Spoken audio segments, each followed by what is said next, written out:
Is the record for the highest-selling professional sports team about to fall? That's the question with news at the Washington Commanders announcement today. Owner Dan Snyder has hired Bank of America Securities to consider, quote, potential transactions involving the franchise. Now, Congress and the NFL continue to investigate Snyder over a toxic work culture as well as an allegation of sexual misconduct.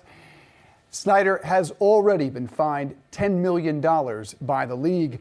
And Snyder reportedly paid $750 million for this team in 1999 that today Forbes values at $5.6 billion. And Seana, once you get a name like, let's say Jeff Bezos involved, which I believe is actually a possibility here, unlike the previous rumors, you're talking north of $6 billion easy for this team. Yeah, it's going to be interesting to see, one, who is interested in buying this team. Of course, more details just in terms of the sale.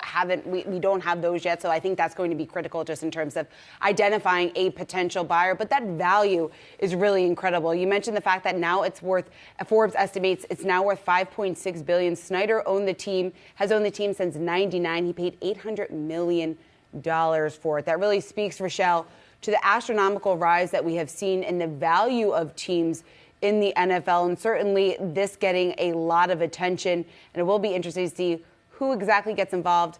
It would be fun if it was Bezos. It'd be great. Great for the game. I mean, I'll say, obviously, the Commanders are my local team. I've been watching them since I was in college back in the 1900s. But a lot of people, like when you look at some of the mixed reactions to this news, some people doing happy dances, a lot of people wondering, why is he even selling? A lot of people thought that Dan Snyder would never sell. Now, it's important to note that they did list in that statement they were exploring potential transactions. ESPN tweeting, It's unclear if this means they're exploring a sale of the franchise as a whole or seeking a minority owner. I thought it was interesting that former Washington quarterback RG3 said, he tweeted, "Who wants to be a minority owner of the Washington Commanders? I'm down to pay for a stake in the team and bring 10 fans along for the ride." So who knows? Who knows where this is going to go? Still early days, but clearly a lot of interest in this, Seana. Certainly early days, and Congress is still investigating Dan Snyder, the NFL investigating Snyder for a second time. So it'll be interesting to see how this all plays out.